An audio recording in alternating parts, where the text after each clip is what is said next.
on today's StoryBeat. Whatever the pursuit is, just loving the work itself. Everything else that kind of comes with it can be a drag. There's ups and downs, and also just try to find actionable things to move forward on. So just starting out and you're just trying, then just spend as much time writing as you can. If you work with actors and you like them, it's like try to do something more with them. It's like finding out what's actionable and moving forward wholeheartedly on that. This is StoryBeat with Steve Cuden, a podcast for the creative mind. StoryBeat explores how masters of creativity develop and produce brilliant works that people everywhere love and admire. So join us as we discover how talented creators find success in the worlds of imagination and entertainment. Here now is your host, Steve Cuden. Thanks for joining us on StoryBeat. We're coming to you from the Steel City, Pittsburgh, Pennsylvania. My guest today, J.J. Nelson, is a Michigan native who, as a kid, made schlocky home movies with his best friend. He then built his comedic chops as an editor of his high school newspaper, writing irreverent, onion-inspired articles mocking the establishment. Somehow, he got away with all of it, diploma in hand. JJ honed his writing skills as an undergrad at the University of Michigan before earning an MFA in screenwriting from UCLA's renowned School of Theater, Film, and TV, where he also received the prestigious Samuel Goldwyn Award for screenwriting. He interned at Will Ferrell and Adam McKay's Gary Sanchez Productions, where he met a number of comedy titans he's since gone on to work with. JJ has had projects either set up or in development with Sony Pictures, Paramount Insurge, Boneventura Pictures, Broken Road, Green Hat, Virgin, and Jake Paul's Team 10. Ultimately, none of those got made, which is, truth be told, exactly like 99% of every other screen project in Hollywood. But one of them did, the film Bad Man, an action comedy starring Seann William Scott, Johnny Simmons, Rob Riggle, Lovey Poe, and Chance Perdomo in his final screen performance, was released in the fall of 2025, earning JJ his first produced feature film writing credit. I've seen Bad Man and can tell you it's an offbeat, dark action comedy with heart and a clever twist at the end.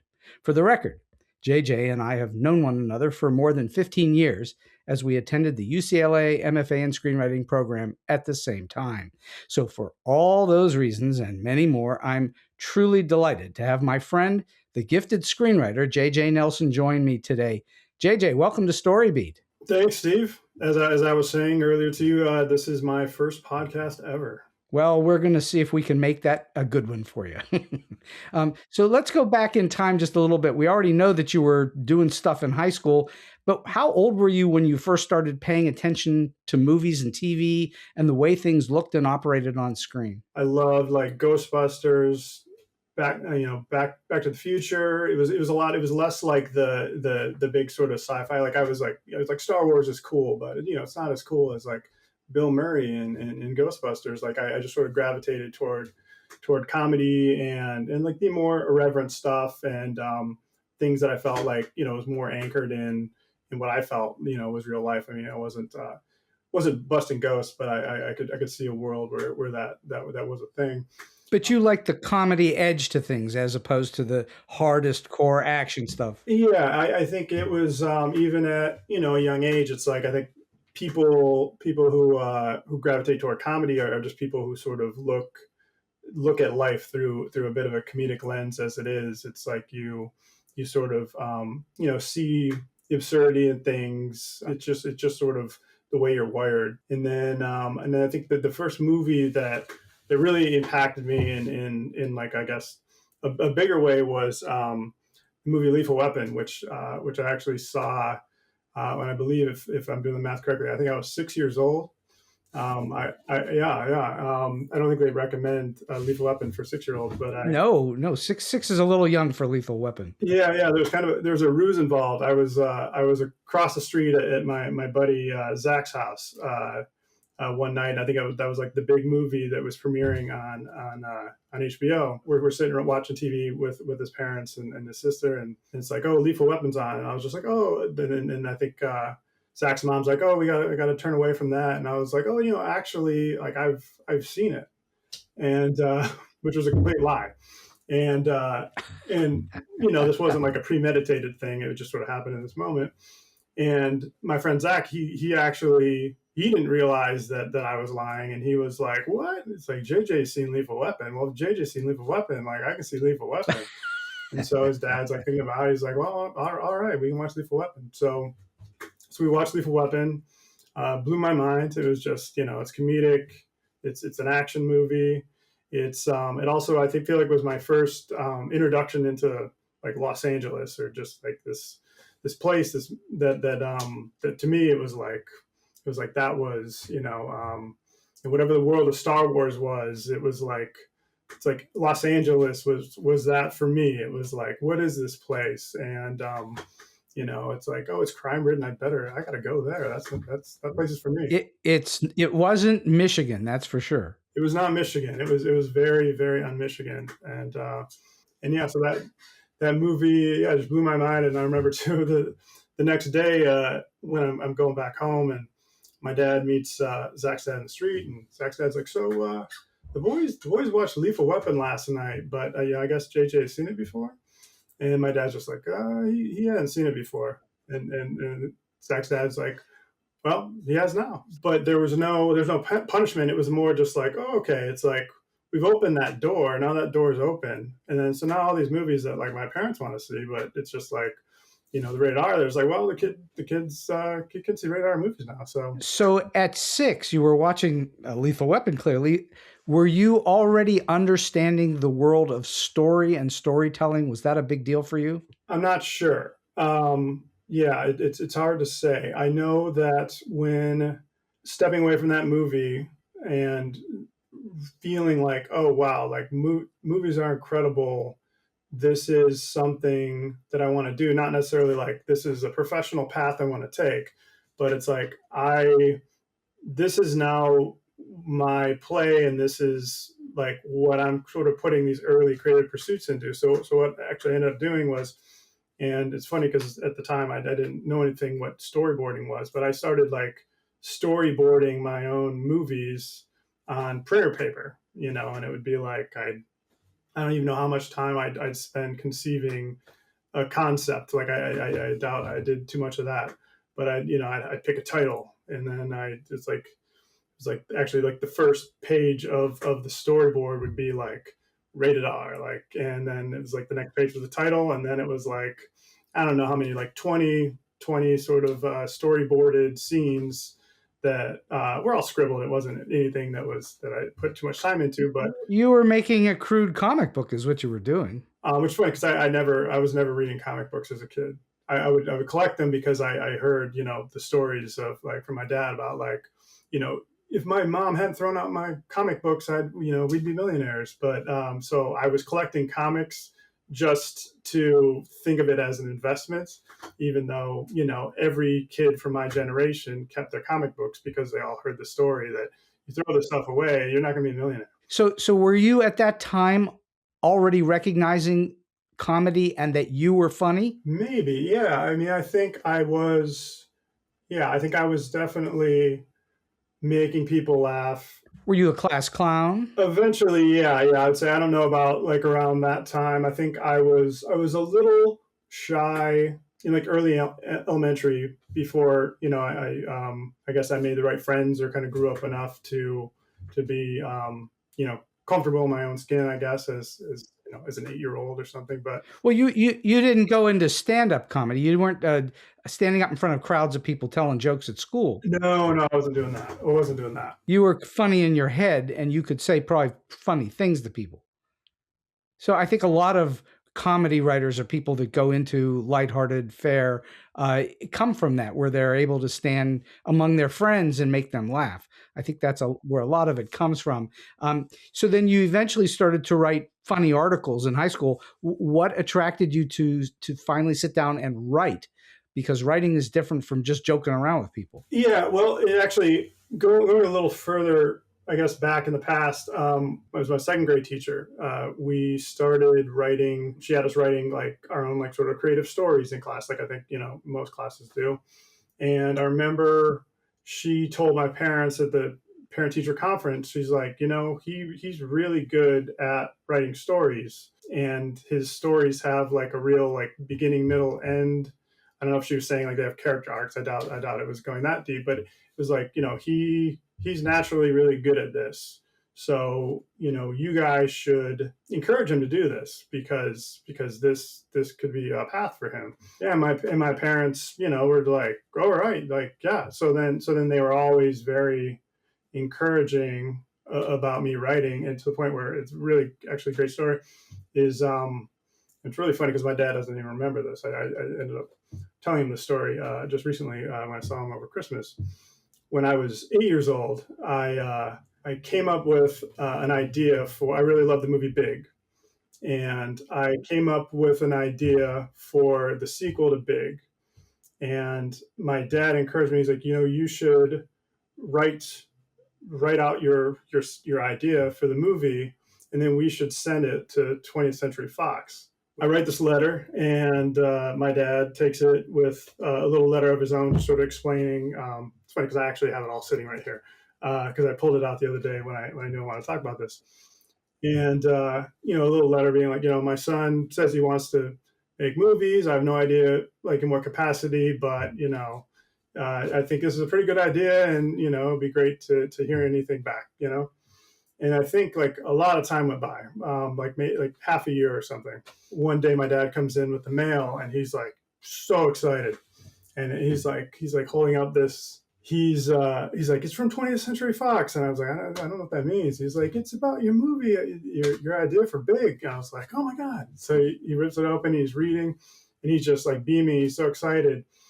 And I was like, so what's the deal? Like, they're gonna make movies? Like, well, no, they're not gonna make the movie, but they wrote back. And like for me, it was just like, what? They're gonna make the movie? Like, what the hell? Like, so it's like for me, it's funny because it was like I got my first like rejection letter, at 8, like trying to pitch a movie. You thought all you had to do is send them a letter, and they were immediately going to make a movie. Yeah, of course. But yeah, this guy, his name's F.J. Doherty.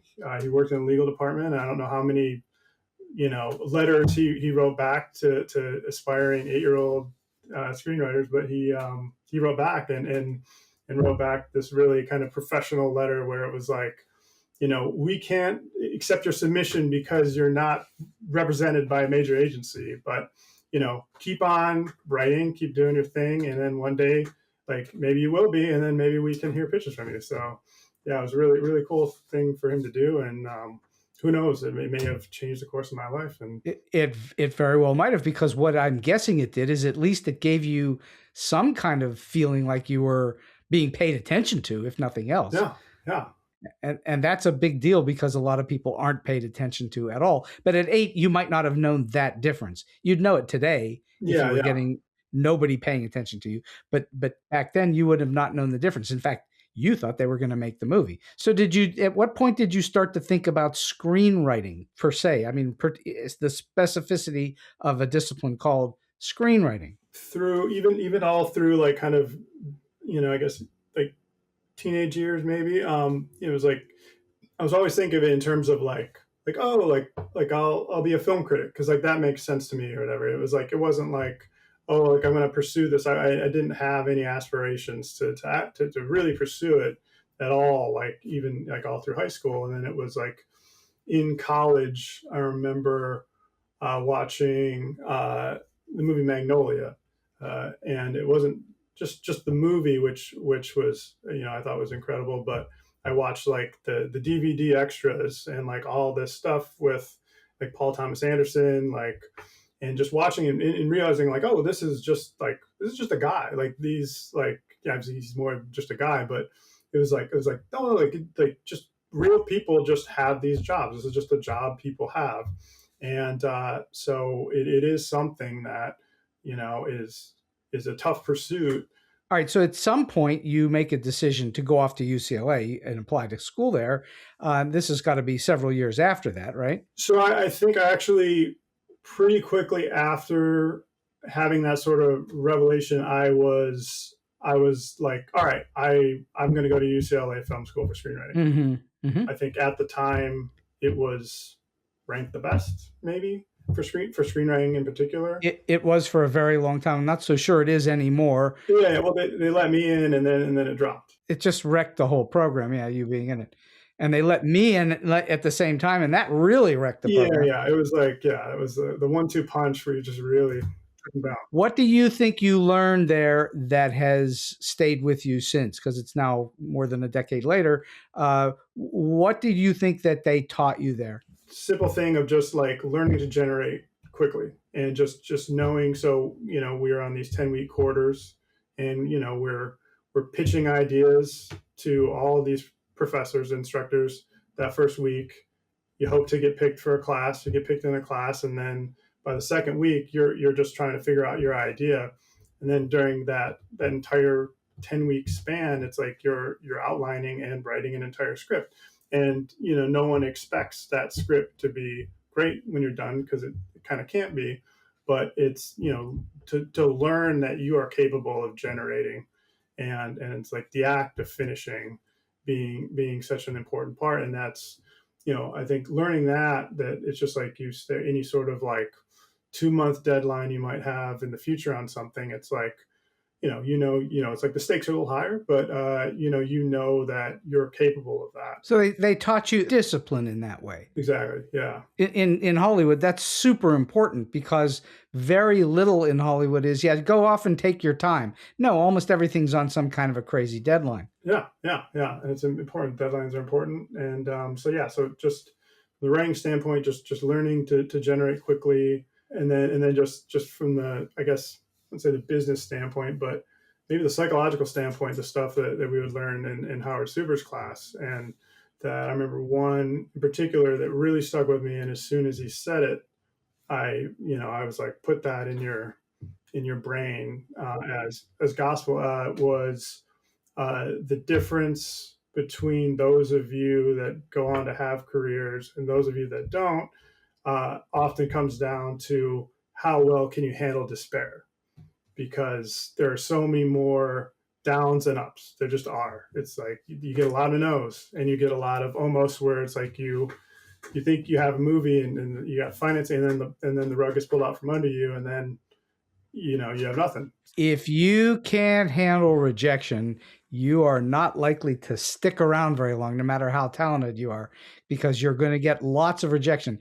I always say to people, they don't understand that what you're seeing as a movie or a TV show is the result of a whole lot of stuff that's gone before it. And frequently it has to do with stuff that didn't make it, that eventually turns into things that give you some kind of a thought toward what will make it. And if you think about people like even Steven Spielberg, arguably the most successful director of all time, we just don't know how many projects are given no's to. We don't know that. What you see are the many projects he makes, but you don't know all the ones that didn't make it. And that's just the nature of that beast, is it not? Oh, yeah, absolutely. Obviously, you don't need to go to school to have a career in Hollywood. It's not a critical thing. I'm going to guess, nobody in all of your time pitching to various places or working for various people, no one has ever said to you, oh, where did you go to school? And if they might have said that to you, it didn't have any impact on whether they liked you or not, or whether they were going to hire you. So how important do you think it is for a person to go to school? Is it helpful, do you think, for people to go to school to have a career in Hollywood? Is it useful? It's certainly useful. I mean, definitely the most useful part of it is the community of people that you meet when you're in school. And like our program, everybody, at least in your graduating class. It's an overstated way to put it, but it's like you're in the trenches together. It's like all those like that week one where everybody's like stuffed in a room pitching an instructor to try to get a spot. It's like, we're all trying to get our number called, and there's not enough numbers for all of us. And that's a little bit of a life lesson going into it. Certainly when you're pitching, because not everything is a gem. That's the problem. And of course you're then part of pitching, and we'll talk about that a little more later, but part of pitching is you could pitch the same exact thing to 40 people and you might get 38 people that think it's okay and 2 that hate it, and vice versa. All right, so then you eventually, after you leave school, well, and you go off and win the Samuel Goldwyn, which is a huge deal. So did that help you get an agent of some kind? Samuel Goldwyn that was a great experience too. It was also too like a bit of a gut check too. Was one of those sort of first. There's all these kind of moments that happen kind of along the way, and that was I think after just getting into grad school, that was the first one where. So that was going into my second year. They announced the Goldwyn finalists. I think it hadn't even hit the trades yet. Just got a call from like the offices just being, hey, just so you know, you're a Goldwyn finalist, so you're probably gonna get like a lot of phone calls, people reaching out, and you're comfortable if like your information is, if anybody asks for it, we can give it out. I was like, oh, of course. And then it was like immediately that day, I was like, I got off that phone call, and then phone calls start coming in.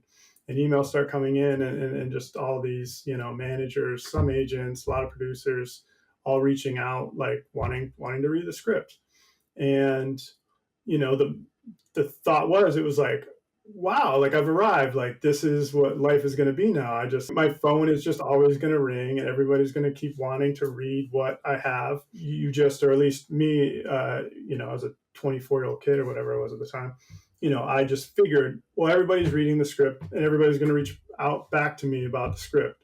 And a number of them reach back out, but then a number of them don't. And I didn't even realize, like, you should follow up with every single person. Like, it's like, it was just like, I was just so green back then that it was just like, oh, wow. And then, so I did get a manager out of that. And eventually you wind up working for Will Ferrell and Adam McKay.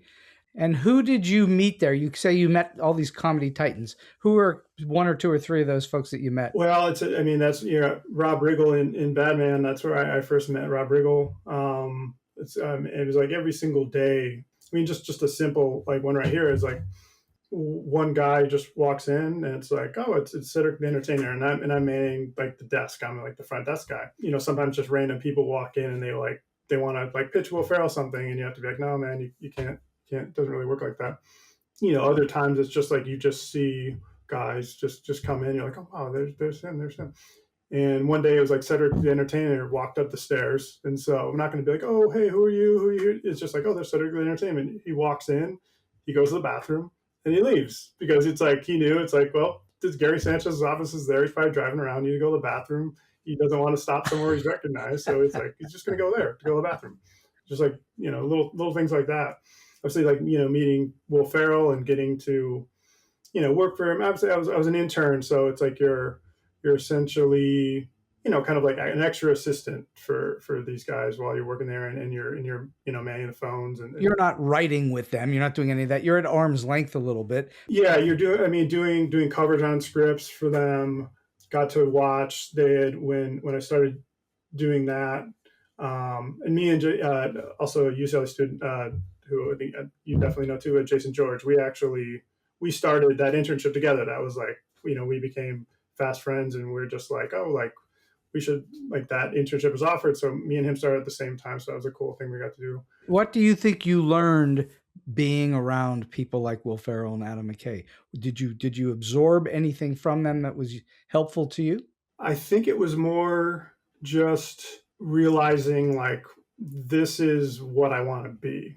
Like it was a confirmation. Yeah. And those guys at the time, I think basically the same age I am now. It's like, so it was like I was, in my mid-20s watching these guys do this thing, and I'm thinking like, okay, like I want to be, there by then. Obviously, like, it's hard to beat those guys because those guys are some of the biggest guys, but it was more just like just kind of watching their day-to-day operations.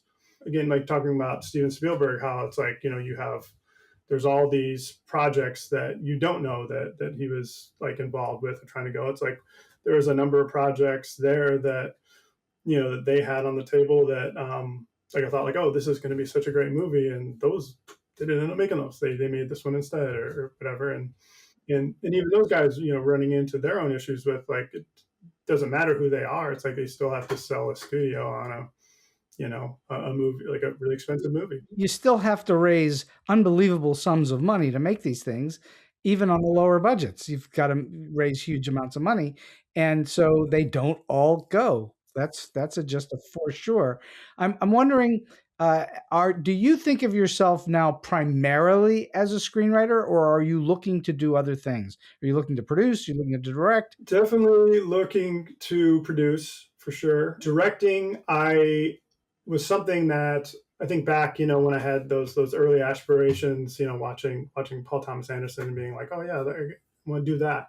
I think at the time then it was like, oh, I'm going to be writer director. But then it was like once you kind of get out to LA and you realize how competitive it is and realize like, oh yeah, everybody's trying to do that. It's and especially with being like, someone who was always more of a writer and is more of a writer, it was like realizing like, well, that is what I'm, trying to move forward on. And the directing isn't necessarily that. But then it was like, being on set for Batman and just sort of really getting to like soak in like the whole process. It was like, oh no, I absolutely want to do this someday. I don't think, it's not in like an immediate goal by any means. It's something that it's just like, keep gleaning more and more. And then, It's on your list of desires. But it's not. Most of the time, you're sitting around writing scripts, right? but then also too, it's like, as much as I love to write, I'm also an extrovert and I like to be around people. And, it's like, you go to like a movie set, and especially when you're seeing something you wrote, like come to life, it's just like, it's hard to beat that. It's hard to beat that. How many scripts do you think you wrote before you managed to sell something? Oh man, it's I have no idea. Is it dozens? Yes. So the listeners need to pay attention to this. JJ's been knocking around for a while. He's written dozens of scripts. What do you think? I asked this question of a lot of guests. What do you think makes a good story for you good? Most movies I respond to, I like walking away feeling a little differently about life based on the story that I saw. You've had a cathartic experience, and that changes your perspective. Yeah, it could be in a small way, but yeah, just walking away and feeling like I understand one more smaller piece of this like giant thing called life, because I've taken in this story that was put together by 100 people all working together. So the movie has given you a new slant on life, and you see life through a different lens than before you saw the movie. Yeah, like a movie. I guess just a simple example, like Groundhog Day, which I remember seeing when it was out in theaters, right when it came out. Immediately feeling like what got Phil Connors out of this time loop was just being a good person and having like kind of this perfect day. And I feel like, like the takeaway is like, try to make every day that perfect day in your life. Like, try to, just be open, be engaged, be, approach things with intention every single day. I don't necessarily think I walk away with that lesson as a kid, but I watch that movie, and that's the lesson I take from it every time I see it. When you're working, do you work with a certain audience in mind? Are you thinking about the audience at all, or are you just thinking about your own thoughts? Always thinking about the audience for sure. Yeah. So even just going back to the genesis of an idea, it's because come up with a number of ideas and then try to figure out good ideas from bad ideas. I'm talking about new movie ideas or new TV ideas, whatever it is. Figuring out one, if I can execute that idea like in a valuable way. Two, after that, if say I feel like I can, it's like, well, what's the best way into the story? But then it's really from that point forward, it's like, okay, like who is the audience for this movie?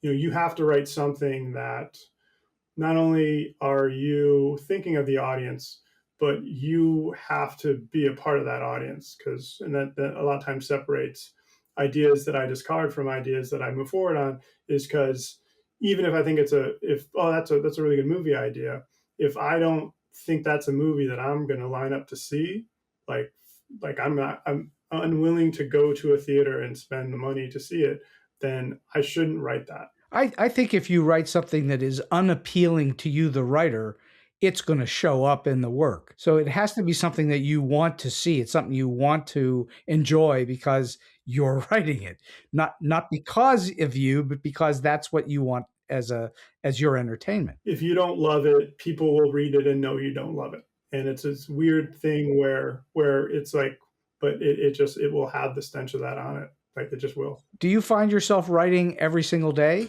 Day to day, absolutely. I wake up very early. I get excited. I know that if I get up and get right to it, one, it gets me going for the rest of the day. So it's instead of like having to be like, all right, I got up, I ate breakfast, I walked the dogs, and now I'm going to sit down to do it. It's like if I've gotten up and I've immediately gotten to work, I've already started winning the day in some way, and then it also just gets your brain fresh and your gears turning for the rest of the day. I like to write every day, and then certain times when if the thing's going on or trips that have to be made, it's like you kind of lose your identity for a little bit because it's what you are, and then when you take yourself away from that, it takes a while to kind of break. But you get excited in the morning to write. It's not something you have to drag yourself to do. Not at all. Yeah. Don't have to drag at all. No, I get excited. I wake up normally in like the 4:00 hour. It's like one thing that I could stay in bed, even though I probably wouldn't fall back asleep anyway. Or I could come out and I could start writing, and I could possibly come up with the best joke I've ever written. That is something that is quoted, over time. Like, is that likely? No. But like, is it possible? Yes, it is possible. So if it's the choice between try to get a little more sleep, or maybe you could do something amazing, then just like, why not pick amazing? So you're hoping to capture lightning in a bottle all the time. The question for me is, you're out about in the world. It's not like you're stuck in your house virtually 24/7. And so how do you handle an idea, an epiphany, a joke, something comes to you in a flash? How do you record that? What do you do? I'm using my notes app all the time, but also too, it's, I don't wake up and come up with like, oh, that's a funny joke. It's getting down, sitting out the keyboard, and jumping into the scene of whatever I'm writing. I know it's something that I think it was like Quentin Tarantino. I think was maybe the first person that I heard said it, talking about how, as a writer or screenwriter, it's like you don't feel like you're actually writing the characters. It's like you're a court stenographer just writing what they're saying. It's like they actually are alive to you and they're talking back and forth. And so these jokes that I'm talking about, it's not like, oh, I've crafted this great joke. It's like this moment of dialogue sparked by the line that came before it from somebody. It's like one thing. But you could also get the premise for a joke just driving along the freeway, and suddenly you have a thought about how to do a joke. And some people, I say this to emphasize for those that are struggling to become professional writers, screenwriters in particular, that you want to have something around you, be it your phone, a pad of paper, or something, to record this so that you don't forget it. Because what will happen is most of the time you'll forget it. That's just the way it is. Yeah, no, I was always the pad of paper guy until the phones made it so easy. And yeah, it's one of the only things I like about that phone.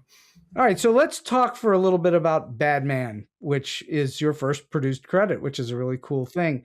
Tell the listeners what Bad Man is about. Pitch the story to us. Writing from theme is an important part of creating a story, because I think it actually gives you sort of like it's your guide for like how to move through the story. So it's like you're telling this story of like the events of the movie, but it's like you're trying to say something.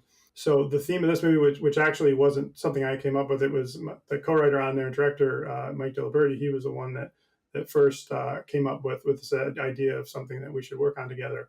Is like can a good man, it's like, stop a bad guy, or like, do you have to be a bad man yourself to be able to stop the bad guys? So that was like the story that, like, underneath the surface. And we took there's a couple true stories that we kind of piecemeal together into this thing about, it's like this small town, like all sorts of small towns that get overrun by meth distributors and small town police departments that just don't have the manpower to handle it. So this was a story where it was like these guys who were small town cops waiting for federal help to come in. It was never coming in, and then one day this guy blows into town like kind of like an old Western hero, and he's like, "Hey, I'm here to help you with your problem. I'm wanted on a big bust in 2 days. Like, it's like, this is like just like the bust he's doing on the way to the bigger bust. So we got 2 days. Let's get to work." And I operate under I Homeland Security, DEA, like all those things are covered under what I do. So we don't have to worry about Miranda rights. We don't have to worry about warrants. We can just, we know who's doing it. So we just bust in and we take them out. And all these kind of wide-eyed yokels are like, wow, this is amazing. Except the one kind of golden boy in town who thinks of himself as a hero of the town, even though he's kind of the laughingstock. Then all of a sudden there's this big dog who showed up and kind of on his turf, and the power struggle between the two of them. Well, that's basically the story. He comes in and takes over. He basically takes the case. He basically takes it all over and shows them all up. And we're not going to give away any of the twist to it, but there's a big twist that happens in that character, which I think was a very good one. And was very surprising when it comes, which is a good thing. Well, was it, when you think about it, yeah, it made perfect sense, but it was a surprise when it happens. How long did you spend working on it? How long did it take you to write it?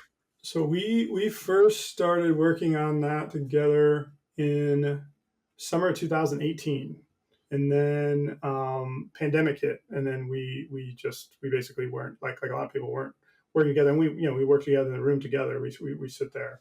And then we picked it up shortly after that. And I want to say we finally finished a draft that we were happy with by the end of 2021. And then it was like, all right, moving on to try to get it made. I mean, we specifically wrote a movie that was relatively inexpensive. You're more or less in one town. You don't go into a whole lot of locations.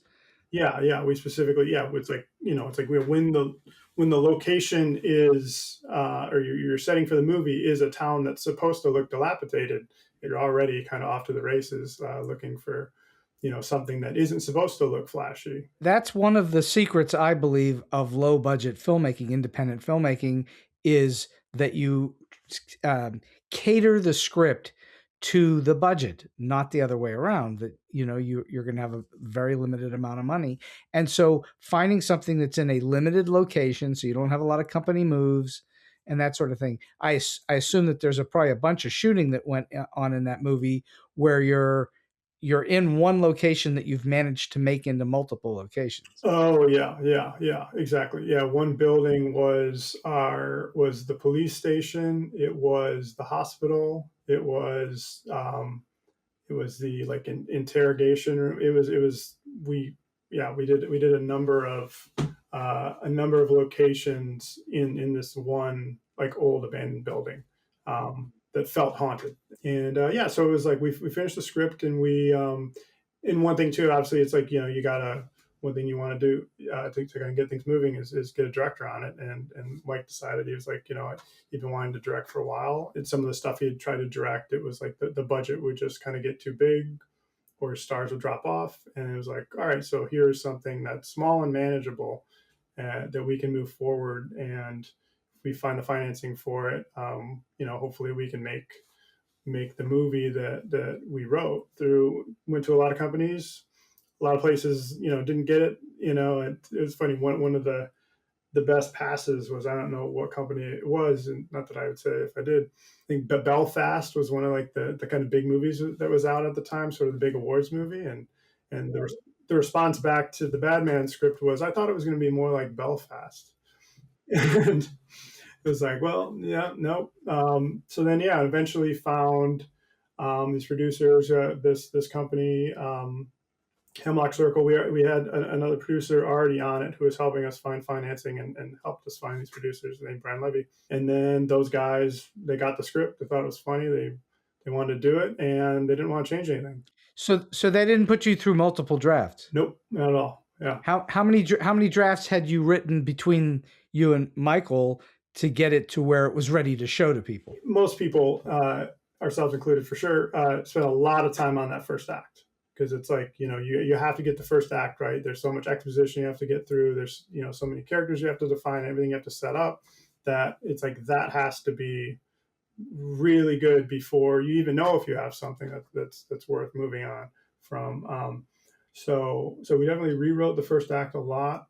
And then I would say there wasn't a lot of wholesale, big kind of game-changing changes that we made along the way. But for what reason? For money reasons or for other reasons? Yeah, so really the only real draft that we did where we had to change things and kill our babies was for the production draft, because we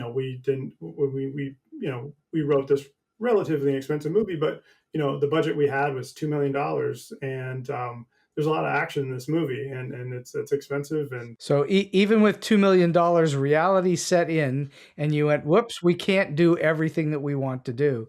We can't do everything. And then you have to, some of the stuff that, you unfortunately have to cut, you have to cut characters, which is like, these characters that, on a script that you've been working on for years, it's like, these feel like real people to you. So, I had to cut some characters we really liked. One of those characters was, we had a dispatcher as part of the group in the police station, and she was really funny.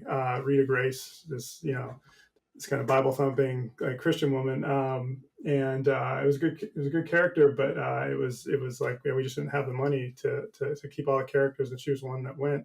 But it was because we were able to get Rob Riggle for the chief, and it was like, well, we can actually merge her character with his character, because his character, if you see the movie, he's like this old like Reagan Republican who's actually like, he's the chief of police there, but he's actually like the biggest coward of the bunch.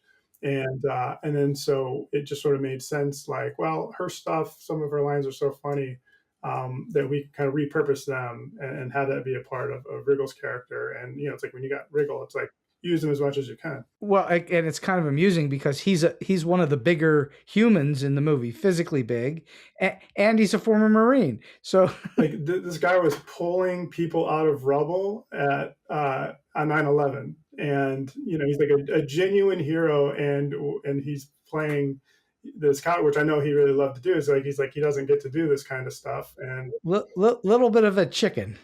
Yeah, and he loved to be able to do that. So how important was it to the actual filming of the movie that you went out and secured a known star, being Seann William Scott? That was important, and actually for a really long time, all we had was, I think, $1 million of the budget, and we had Seann William Scott. And he stayed on, and he was like, we're going to do this movie. We're going to make it happen. And he was, patient with it. And we had to, work on some stuff. I mean, it was like he was available. And then he had a series on Fox that it was like, well, we got to kind of wait and see what happens with this, because if this show gets picked up, then, the window in which, like, he can shoot this movie, narrows or closes. Yeah. And eventually, it's like the timing worked out. And the fact having him attached was big. Was he hoping that the movie would help to shift his iconic stature as Stifler from American Pie? I think so. I mean, I know he loves that character, and he always jokes. I remember he made a joke like, he's a guy that like wanted to be considered for like Marvel movies and stuff. I mean, he said as much, and he's just he hasn't been on those lists, and I think like the opportunity to kind of show that he's got that, and the guy's actually got he's got real dramatic range. I mean, I think it was American Pie was the movie that launched him, and he's clearly like really gifted at comedy, but he his career could have gone a different way, and people could have never realized how funny he was, and instead he could have been funny, in a sort of late career movie, and people were like, "Holy shit, this guy's funny! Who knew?" But it just happened to be American Pie that really that made him a star. I think one of the lessons for the listeners in all this is it is important in terms of selling your movie, especially after you've made it. It's important that you have some kind of known something in it. Usually, it doesn't happen every time, and there are examples that defy that. But it's really helpful when you have sort of a genre movie like you do with Bad Man, that you put someone in it that has a name that can carry into not just America, but perhaps overseas. And that's what you did. I think that's a really clever thing. Yeah, and I think people want to see him in this type of role. It gives him the opportunity to stretch beyond what he's known for. I wouldn't even call it his comfort zone, because I don't know if he'd look at it that way. But he gets to do that, and he also too in this movie. It's a lot of times it's like he's playing it understated, and then you have these other big comedy moments where all of a sudden like the Stifler pops out, and it actually is you get sort of a bigger reaction from people because they're like, oh, there's the thing. I love the phrase, the Stifler pops out. Stifler pops out. So how many days did it take to shoot the movie? So we shot, I want to say total it was about 22, maybe 23 with a pickup day. So fast. That's a fast shoot. It's fast. It was really quick. Yeah. So when we didn't even know shot it, and it was like a month before we started, we didn't know that we were going to be starting. It was all of a sudden everything aligned, and it was like, we're going to be shooting this thing in December and January in Alabama with a break in between for the holidays. So it was like Thanksgiving weekend. It was like we had a production draft to do, and we had to like figure out all the places we could cut to get this thing ready. And then like a week later, I think Mike was already there for pre-production, but it was like, it was like him, the like, location scout, and I think maybe the line producer, and we're supposed to be shooting in a week, and it's like well, where all the people, are we really doing this? And I didn't even end up flying in. It wasn't until I think the Friday before we started on a Monday that it was like, this is definitely happening, and now it's time to get your flight and come out. And I flew in literally the night before we started, and then we hit the ground running early that next day. Yeah, well, I think a lot of productions are panics all the way through. Oh yeah. You got to move, and there's no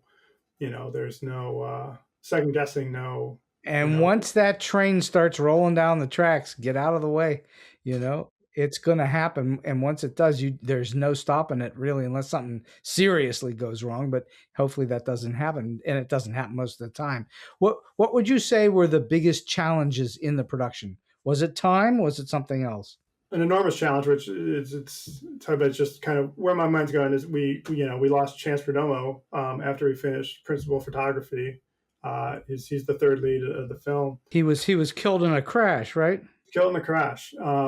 Just couldn't believe it. I mean, the guy was on his way to having like an enormous career, and took the role we wrote and just knocked it out of the park in ways we could never imagine.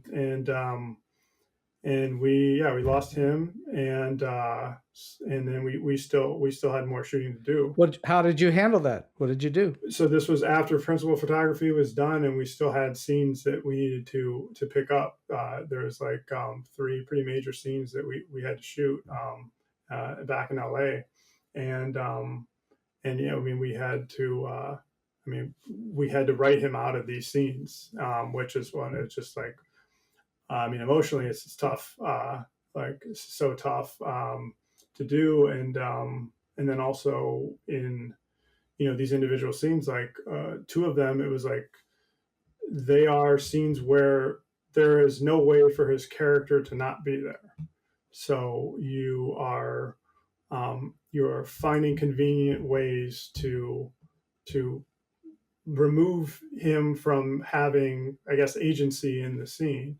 And then and then going on through post-production, it's like, you're familiar with I know you're familiar with ADR, your listeners are. So it's like, then you go in, and especially in comedy, you do a lot where you come back and you're re-recording, dialogue that you didn't quite pick up because of sound, or you're trying alternate dialogue, or you just see little, especially in comedy, little moments where it's like, we can work in another joke here. This person's got their back to the camera, so they can effectively say something that you won't realize wasn't said in the moment because you're not seeing their mouth move. And all the actors on the movie get brought in, and they get these second chances to do other versions of their lines, and they get to come in with material of their own. They get to hear us rewrite new material for them to try out, and Chance didn't get that opportunity. So how did you do that? What did you do? Get a sound-alike actor? No, we everything in there is everything we had from him. So and then well, until you told me this just now, I didn't notice that. So that's a good thing. Yeah, and also too, it's like, he's so incredible in the movie, and just like, such an incredible guy. He could have been even more impressive, in the movie, because he would have had all these extra things he could have done, and he didn't get to do that. And all the challenges that come with making a movie, which are many, and would have had a long list, but I mean, I think nothing comes close to this. Well, what do you think that you learned in the whole process that you wish to repeat over time? So there's a lot of improv in the movie, and we had some really great improv actors, Andre Highland, Caitlin Doubleday, and bringing in people like that who can take something that we wrote that we thought was pretty funny on its own, and just blast it in the next stratosphere, and really just make us look better than we should look, because they were so committed and fearless. So you would look for actors who can plus your work. Well, yeah, and letting, especially with comedy, just like letting people. And Mike, one thing that he was just so smart about doing, it was such a great way to do things. It was, he made the hires, all department heads, and he made, obviously approved all the actors, and it was like, well, now they've been hired, and now they're going to do their thing, and I'm not going to meddle.